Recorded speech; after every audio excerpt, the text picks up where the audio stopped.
सबसे पहले तो मैं आप लोगों से माफ़ी मांगना चाहता हूँ कि मैंने 2022 की शुरुआत से अब तक कोई वीडियो नहीं अपलोड किया। आप भी सोच रहे होंगे कि ये कहाँ गायब हो गया, वीडियो बनाना छोड़ दिया इसने, इसका चैनल अनसब्सक्राइब, ऐसे सोच रहे होंगे आप।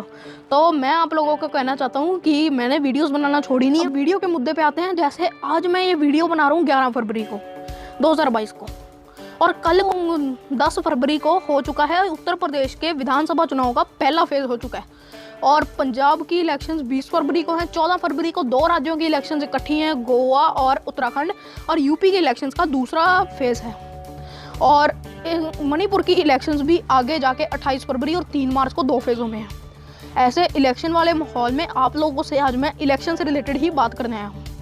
इलेक्शन से रिलेटेड बात मैं ना अभी वीडियो छोड़ के यहाँ से ना चले जाना। मैं किसी पार्टी की एडवर्टाइजमेंट नहीं करना है, मैं आपको नॉलेज देने आया हूँ। तो चलो, आज मैं, अगर आप वोट पाने अब जाओगे या पहले जा चुके हो, तो आप लोगों को वहाँ पे बटन दबाना होगा ईवीएम के ऊपर अपने मन पसंदीदा कैंडिडेट का। तो फिर आप ईवीएम के ऊपर जब बटन दबाओगे तो आपकी वोट उस कैंडिडेट को गिनी जाएगी। अगर वो जीता या हारता है ये तो किस्मत है, मगर आप लोगों की वोट गिनी जाएगी उसके लिए। तो फिर इस ईवीएम मशीन की शुरुआत कैसे हुई? ये ईवीएम मशीन पहले से नहीं चलती आ रही है। तो पहले बैलेट बॉक्स सिस्टम होता था, इस ईवीएम ने पूरे तरीके से उसको रिप्लेस कर दिया बैलेट बॉक्स को। तो मैं आज जाके आपको बताने वाला हूँ ईवीएम की शुरुआत हुई कैसे, जिसमें हम बटन दबाते हैं और अपनी वोट कास्ट करते हैं। इसकी शुरुआत के बारे में तो चलो शुरू करते हैं इसकी शुरुआत से। शुरुआत कुछ ऐसे है। 1977 में इलेक्शन कमीशन को एक इस तरीके का आइडिया सा मिला कि कोई ऐसी की मशीन बनाए जिससे हम बटन प्रेस करें और फेवरेट कैंडिडेट को हमारे वोट जाए। तो फिर ऐसी कोई मशीन बनाने को उन्होंने electronics corporation of India ECIL, जो कि एक गवर्नमेंट डिपार्टमेंट है, उनको ये जिम्मेवारी सौंपी कि एक ऐसी की कोई मशीन बनानी है।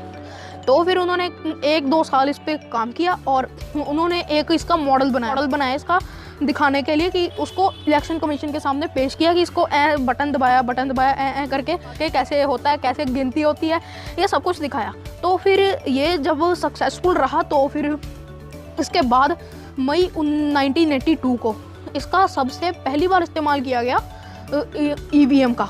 ईवीएम इलेक्ट्रॉनिक वोटिंग मशीन है। इस तरीके की किसी मशीन का इस्तेमाल किया गया केरला की एक पार्वर नामक एक विधानसभा क्षेत्र में।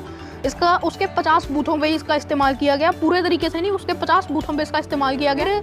ये फिर सुप्रीम कोर्ट ने इन इलेक्शंस को मंजूर नहीं किया। उन्होंने कहा कि इंडिया के अंदर कोई ऐसी मशीन वगैरह इस्तेमाल करने से रिलेटेड तो कोई लॉ ही नहीं, कोई लॉ वगैरह कुछ ऐसे का है नहीं इंडिया के अंदर, तो ये नहीं इस्तेमाल किया जाएगा।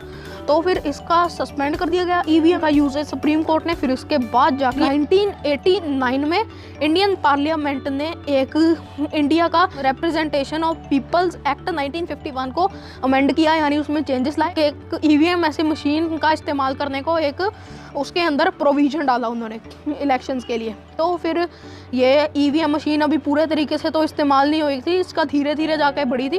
तो फिर ये 1990s तक इंडिया ने बैलेट बॉक्स ही इस्तेमाल किए थे। सिर्फ ये पारापुर की 50 बूथों पे हुआ था ईवीएम का इस्तेमाल, मगर वो भी सुप्रीम कोर्ट ने इनकार कर दिया, बैन कर दिया ईवीएम का इस्तेमाल करना। तो फिर लेट 1990s में, यानी 1998 में 3 राज्यों में, मध्य प्रदेश, दिल्ली और राजस्थान के अलग अलग 25 विधानसभा क्षेत्रों में इसका इस्तेमाल किया गया ईवीएम नामक एक मशीन का। अभी देखा गया कि ये सक्सेसफुली काम करता है ये मशीन। तो जब इसको ये सक्सेसफुल हुई मशीन थोड़ी सी, तो इसका यूजेज थोड़ा और एक्सपेंड करने की सोची गई और इसको 1999 की इंडियन जनरल इलेक्शन यानी लोकसभा इलेक्शंस में इसको 543 सीटों में से इसको 45 सीटों में इस्तेमाल किया गया ईवीएम को था। फिर इसका यूजेज ऐसे थोड़ा और बढ़ा। फिर इसके बाद जाके इसको 2000 सन में इसको हरियाणा के 45 विधानसभा क्षेत्रों में इसका इस्तेमाल करने लगे।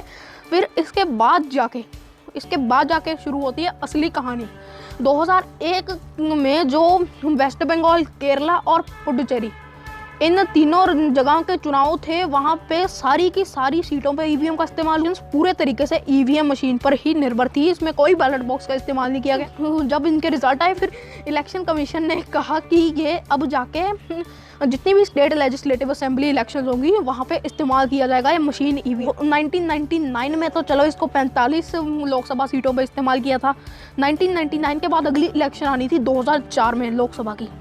2004 की लोकसभा इलेक्शंस पूरे भारत के इतिहास में पहली लोकसभा इलेक्शंस थी जो पूरी की पूरी ईवीएम पे ही निर्भर थी। यहाँ सारी 543 सीटों पर ईवीएम का ही इस्तेमाल किया गया था।